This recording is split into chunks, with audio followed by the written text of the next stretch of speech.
구성을 한번 볼까요? 네.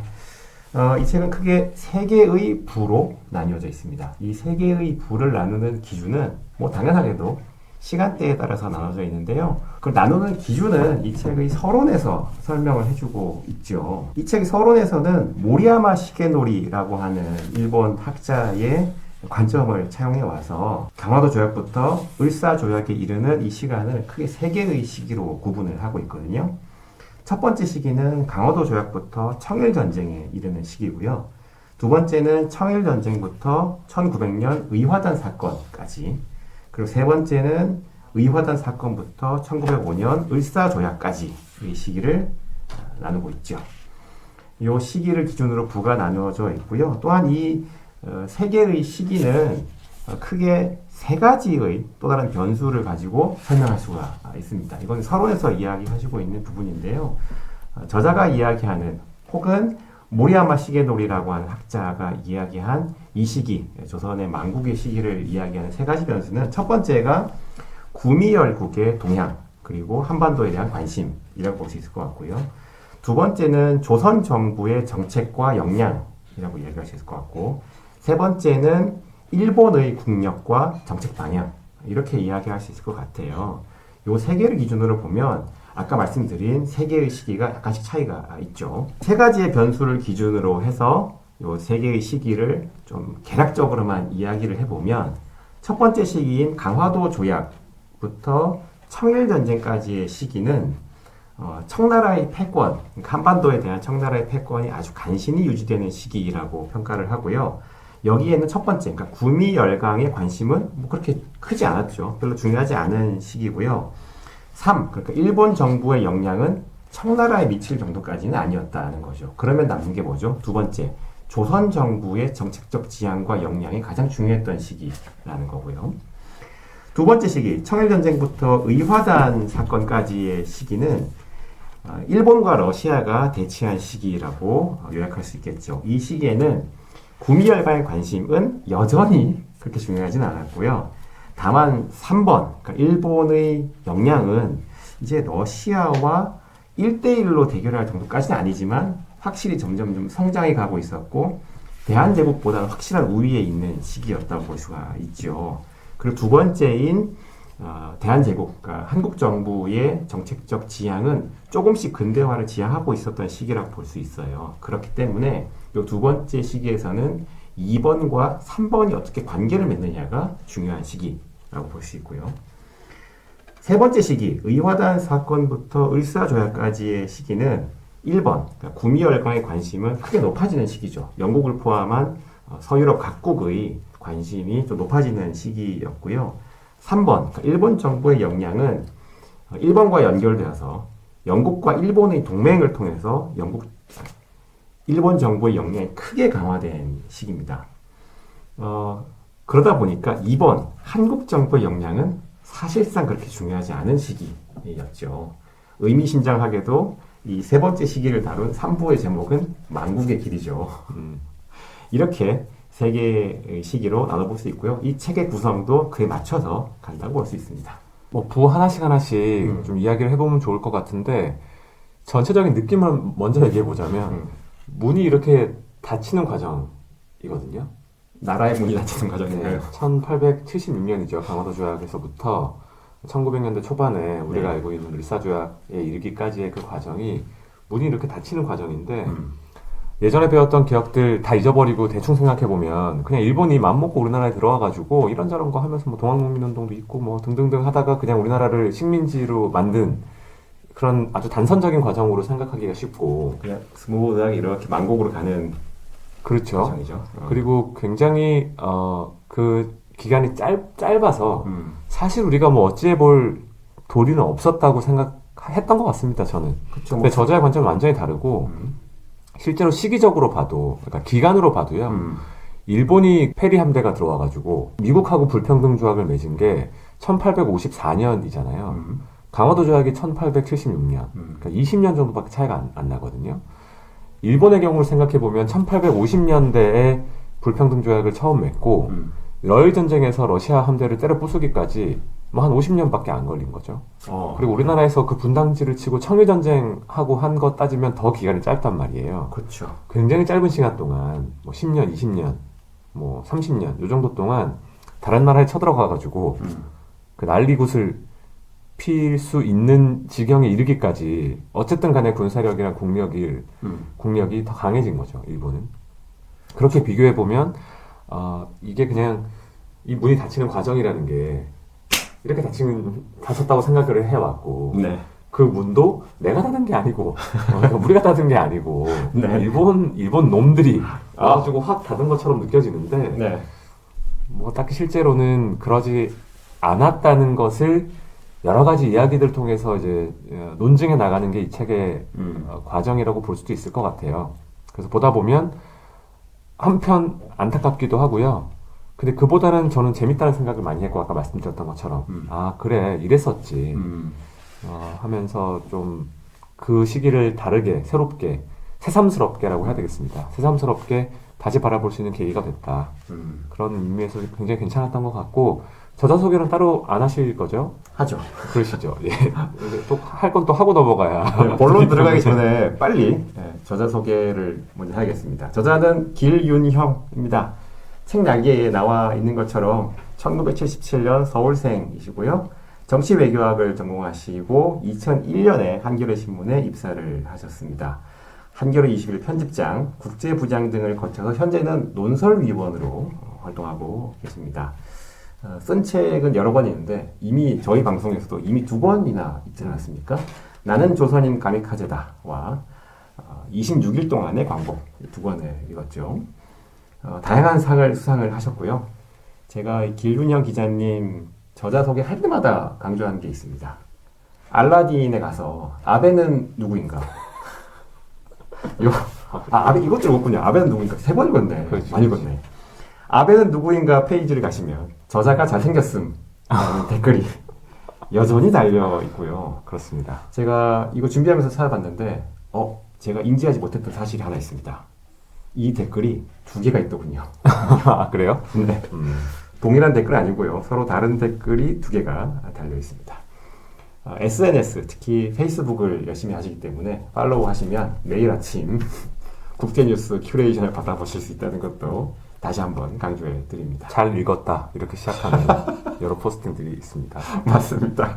길윤영 기자의 책을 거의 다 읽으신 걸로 제가 알고 있는데 어떤 책이 가장 마음에 드셨을까요? 전부 다라고 칭찬해 주시긴 하셨지만 그렇지는 않고요. 역사책만 주로 읽기는 했습니다만은 역사로만 한정하면 저는 나는 조선인 가미카제다는 제가 하는 대학 수업에서 빠지지 않고 항상 독서 리스트에 들어가 있고요.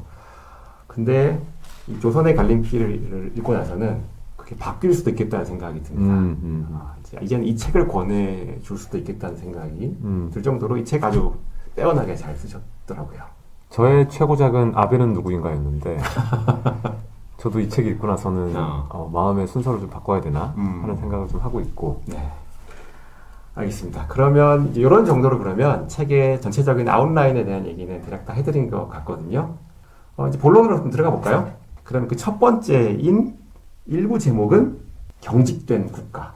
입니다. 앞에서 말씀드렸던 시기 구분으로 보면 첫 번째 시기에 해당이 되고요. 강화도 조약부터 이 책은 이야기가 시작이 됩니다. 그리고 청일전쟁 직전의 일부는 끝이 나죠. 앞에서 얘기했던 설명을 다시 한번 좀 반복하자면 이 시기는 청나라의 패권이 간신히 유지되는 시기였다고 얘기했죠. 그래서 구미열강의 한반도에 대한 관심은 그렇게 크지 않았고 일본 정부의 역량이라는 것도 한국이나 청나라나 둘 다 완전히 제압할 정도로 충분하지는 않았던 시기입니다. 그렇기 때문에 한국 정부의 의지와 역량이 무엇보다 중요했던 시기라고 이야기할 수 있죠. 일부에서 가장 두드러지게 드러나는 것은 이제 청나라의 조선에 대한 태도일 텐데요. 의도된 바가 분명히 있는 것 같고 이 시기의 청을 오늘날의 미국에 이제 견주어서 저자가 뭔가 메시지를 전달하려고 하는 그런 의도가 진하게 느껴지는 챕터였던 것 같습니다. 저자의 관점은 중국이 여유가 있을 때 중화 질서가 아주 단단하게 자리 잡고 있던 우리가 일반적으로 아는 조선시대 이럴 때는 뭐 그렇게까지 간섭이 심하지 않았다는 거죠. 기본적으로 조선을 독립국으로 인정을 한 상태에서 뭐 왕의 책봉이라던가 이런 일부 뭐라고 해야 됩니까? 리추얼에 관련된 그런 내용들에 대해서만 관여를 하는 정도의 관계를 유지를 하고 있었는데 이게 후달리는 시기가 온 거죠. 이제 서구 열강들이 중국에 쳐들어가고 국제 질서가 바뀌는 건 알겠는데 이 덩치 큰 몸으로 어떻게 이걸 대응해야 될지 청나라가 딱히 방향을 잡지 못하고 어떻게 보면 중국도 만국의 길로 서서히 접어들고 있는 이 시점에 후달리니까 자기가 손에 쥐고 있는 걸 더 꽉꽉 쥐려고 하는 그런 이제 모습을 보였다는 거예요. 그래서 조선을 속국으로 말 그대로 속국으로 생각을 하고 이걸 어떻게든 내 품으로 끌어안아서 뭔가 방패막이로 좀 써보려고도 하고 다양한 외교적인 그 어려움의 국면에서 조선을 좀 활용해 보려고 하는 그런 모습들을 보이고 있습니다. 그런 모습들이 많이 설명이 되고 있고 그러다 보니까 어떻겠어요. 당연히 그 조선의 지식인들이나 정치인들 중에서 일부 세력들은 여기서부터 독립하고 싶다. 뭐 이제 그런 생각들을 하게 되는 거죠. 그러니까 이 독립이라는 단어 이런 것들이 개념적으로 국제 질서를 우리가 받아들이면서 이제 각 국가들이 예전의 중화 질서 안에서의 어떤 전통적인 관계만으로는 설명되지 않는구나 이런 생각을 해서이기도 하지만 그러니까 철학적이고 개념적인 그 관점에서의 변화이기도 하지만 실제로 정책적으로 여러 간섭을 받다 보니까 갑자기 왜 저래 하면서 이제 거기서부터 멀어지고 싶어하는 독립적으로 뭔가를 해보고 싶어하는 그런 실질적인 욕구 때문에 뭐 독립이라는 단어가 청을 대상으로 중국을 대상으로 당대에 많이 쓰였다는 내용이 이 부분에 소개가 많이 되고 있죠. 또 한편으로는 일본과의 관계를 또 어떻게 재정립할 것인가도 화두였던 것 같습니다. 그러니까 청나라와의 전통적인 조공책봉 관계를 근대적인 국제법 체제로 변화시키는 것도 중요한 과제였던 반면에 일본과의 관계를 어떻게 재정립할 것인가. 그러니까 전통적인 조공책봉 관계에서는 어쨌거나 그 질서 내에서 조선이 일본보다 약간 상위에 있는 느낌이 좀 있었다는 말이죠. 전통적인 강국이었던 중국보다 뭐 물리적으로도 가까웠고요. 문화적으로도 좀 더 가까웠기 때문에 그런 관계가 있었던 것 같은데 근대적인 국제법 관계에서는 이제 그런 게 성립될 수도 없거니와 조선보다 훨씬 더 먼저 근대화에 성공한 일본으로부터 어떤 것을 배워오고 혹은 그들로부터 어떤 역량을 빌려올 것인지가 중요한 과제였던 것 같은데요. 이런 청나라 그리고 일본과의 관계를 둘러싸고 강화도 조약 이후에 조선 내부의 엘리트들도 이제 감론을박이 이제 있었다고 얘기를 하죠. 그러니까 청나라와의 전통적인 관계를 조금 더 중시했던 온건 개화파가 있는 반면에 또 한편에는 일본과의 관계를 좀 더 중시하고 좀 더 급진적으로 전통적 관계를 좀 타파하고 싶어하는 급진적인 개화파가 있었고 또 한켠에는 이런 개항 자체를 반대하는 위정척사파도 있었다고 이야기를 하죠. 그러니까 이러한 조선 엘리트들 사이에 갑론을박을 염두에 두고 이 시기를 독해하시면 될 것 같은데요. 이 시기에 있었던 가장 좀 격렬한 사건이라고 하면 1884년에 갑신정변을 이야기할 수 있을 것 같아요. 그러니까 갑신정변은 급진개화파가 외세의 힘을 빌려서라도 조선의 내정을 급진적으로 개혁하려는 시도라고 평가할 수 있을 것 같아요. 하지만 이거는 뭐 잘 아시는 것처럼 3일천하로 끝이 납니다. 이게 뭐 날짜로 세면 3일천하긴 한데 만 시간으로 재면 만 이틀도 채 안 되거든요. 아마 40시간인가 그밖에 안 될 겁니다. 이렇게 갑신정변이 순식간에 이제 끝이 나면서 몇 가지 좀 의도치 않았던 결과를 낳게 되죠. 저자는 이렇게 평가를 하고 있는데요. 갑신정변이 실패하면서 결과적으로는 공동체 내에서 진영 간의 상호 증오가 너무 극단화되었다라고 이야기를 하고 있고요. 또한 민중들 사이에서는 개화와 개혁에 대한 피로감 그리고 이들 세력에 대해서 외세에 기생한 자들이라고 하는 선입견이 생겨버렸다고 평가를 하고 있죠. 그리고 갑신정변의 결과로 체결된 텐진조약은 사실상 한반도에 대한 청나라의 우위를 재확인하는 선에서 확인됐다라고 이야기를 하고 있죠. 책의 내용 더 진행하기 전에 오경석, 네. 오경석에 대해서 좀 설명해 주시면 어떨까요? 오경석은 누구인가? 네. 네. 오경석 역관이죠. 그렇죠. 책에 처음에 등장해서 오경석의 배신이라는 자극적 키워드로 독자들을 책으로 빨아들이는 뭐 그런 역할을 하고 있는 뭐라고 해야 되나요? 미끼 같은 그런 그런 존재 뒤에 다시 나오진 않습니다만. 왜 오경석은 배신을 했나? 아시는 분은 아실 텐데 오경석의 아들이 누굽니까? 오세창입니다. 오세창은 일제강점기에 독립투사로 잘 알려져 있단 말이에요. 그러면 그 사람 아버지가 허튼 얘기를 할 것 같지도 않고 개화파 지식인으로 조선의 근대화에 앞장선 인물 정도로 다들 기억하고 있을 텐데 이 사람이 배신을 했다고? 무슨 말이지? 하고 본문을 들여다보면 이 오경석이 이야기했던 말 그리고 그의 배신이라고 이야기하는 게 결과적으로는 외세의 힘을 빌어서라도 조선의 내정을 개혁해야 한다라고 하는 그의 메시지가 거기서 나오게 되는 거죠. 그게 아마도 첫 번째 시기에 급진 개화파들의 멘탈리티를 보여주는 말일 수도 있고요. 그 말들을 통해서 급진 개화파들의 지향을 보여주고 싶었던 게 저자의 의도가 아니었나 싶어요. 이게 뭐 1부, 2부, 3부를 관통하면서 계속 저희를 안타깝게 하는 거는 이게 어쨌든 이 시기에 뭐 개혁이 필요했던 거는 맞는 것 같아요. 어떤 형태로든 그 목적이 무엇이든 그게 군사력을 근대화해서 좀 강하게 만드는 것도 당연히 포함이 됐을 것이고요.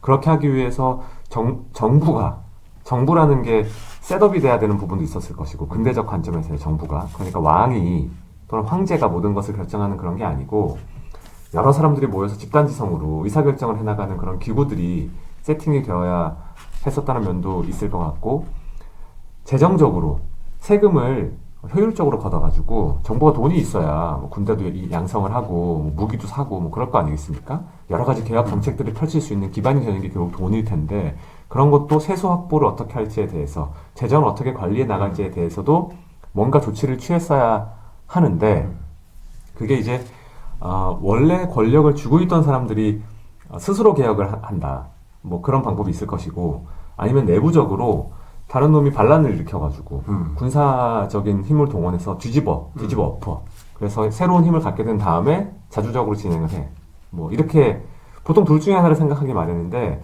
이 시기에 조선이 선택할 수밖에 없었던 이 책이 묘사하고 있는 조선의 발버둥이라는 것은 그 정치 권력을 가지고 있는 뭐 고종을 비롯한 그 뭐라고 해야 되나 기득권 세력들은 뭐 크게 애쓰는 모습이 별로 보이지가 않고 그 주변에 있는 그 지식인들 뭐 정치인들 중에서 좀 힘이 없는 사람들 신진 세력들이 군대가 없어.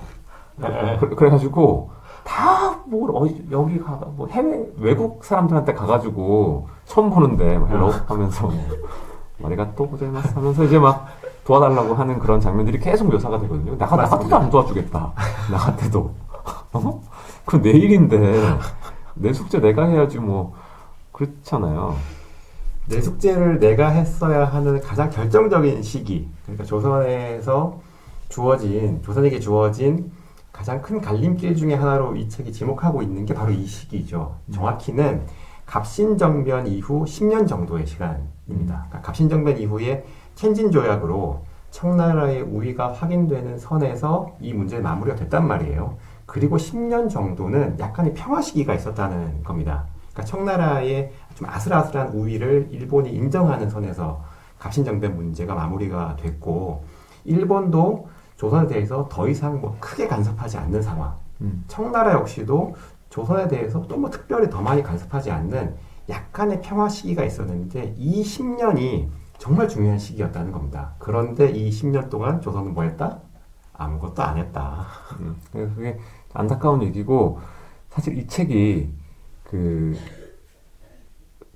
뭘 했어야 하는가, 뭘 할 수 있었는가에 대한 구체적인 답을 주지는 않습니다. 그게 제가 갖고 있는 이 책에 대한 뭐 유일한 불만일 텐데, 그것에 대한 가까운 답은, 메이지 유신을 성공시킨 이제 일본의 사례에서 찾을 수밖에 없는 것 같아요. 비교하기 너무 좋은 케이스죠. 저희가 뭐 유튜브는 아니지만 팟캐스트 할 때 최근에 읽었던 책 중에 네. 이 한국인의 눈으로 본 근대 일본의 역사라는 책이 있었잖아요. 맞습니다. 여기 보면 그 과정이 아주 자세하게 설명이 되어 있고 네.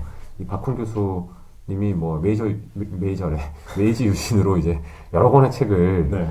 뭐 같은 재료를 또 이렇게도 썼다가 저희가 처음 읽었던 게 메이주 시는 왜 성공했는가였나요? 뭐 그랬을 겁니다. 뭐 그런 책부터 이제 시작이 됐는데 그 책에 보면 페리가 떠나고 나서 즉시 했던 게 그 뭐 군사학교 설립하고 그리고 외국인들이랑 계약을 해가지고 걔네들 뭐 자문단, 뭐 고문단 이런 걸로 이제 초빙을 해서 돈 많이 주고 대우 잘해주고 그 사람들이 가지고 있는 기술들을 배우는 이제 그런 과정을 즉시 실시했다고 되어 있거든요.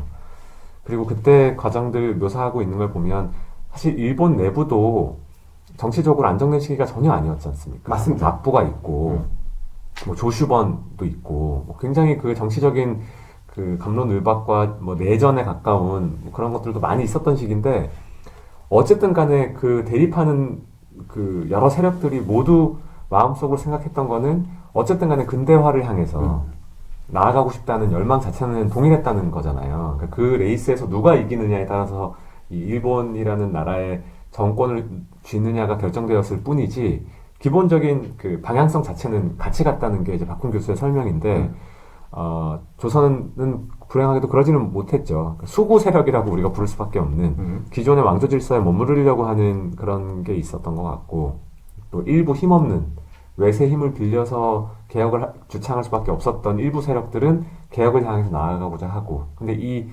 조선이라는 그 작은 판 안에서 보면 전자의 힘이 너무 강했던 것이죠.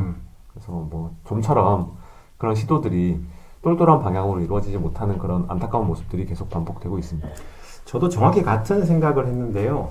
1884년부터 그 10년의 시간에 대해서 박훈 교수가 바로 그 책에서 뭐라고 얘기했냐면 똑같이 10년이 주어졌지만 조선과 일본의 대응 차이가 너무 크게 난다는 거예요. 그러니까 조선이 아무것도 하지 않고 그 10년을 허송세월 하는 동안 일본은 그 10년 동안 뭘 했냐면 세인한 전쟁이라고 해서 내부의 반발을 잠재우는 기간이 있었고요. 그 전쟁을 진압하는 과정에서 인플레이션이 발생하니까 적극적인 긴축 재정을 통해서 경제 안정을 되찾았고 그 결과 1880년대 한 중반 정도가 되게 되면 공업 발흥이라고 하는 이제 호황기를 맞이한다는 거예요. 그렇게 해서 세수는 늘어나고 국가 지출은 또 확대되게 돼서 그 10년 동안 일본은 결정적으로 국가 역량을 축적할 수 있었다는 것이죠. 그러니까 박훈 교수의 분석은 1870년대와 80년대 초반까지의 상황으로 볼 때 일본이 그 시점까지만 해도 조선을 압도할 만한 역량이 있었던 것은 아니지만 80년대부터의 한 10년 정도의 시간을 잘 쓴 덕분에 국가 역량을 결정적으로 끌어올릴 수 있었다는 거죠. 그런데 이 책 조선의 갈림길의 분석에 따르면 그 시간 동안 조선 왕실은 뭐 좀 시니컬하게 말할 수밖에 없긴 한데 고종과 명성황후가 먹고 쓰는 거에만 지출을 그렇게 늘렸다는 거 아닙니까? 그런 10년의 차이가 이후에 두 국가의 운명을 갈랐다고 또 이야기할 수 있겠죠. 그렇게 해서 조선을 구할 수 있었던 혹은 조선이 스스로 살아날 수 있었던 어떤 시기가 그렇게 허망하게 흘러갔다고 이야기할 수 있겠네요. 그렇게 해서 청일전쟁 목전에서 이 책의 일부가 마무리가 됩니다.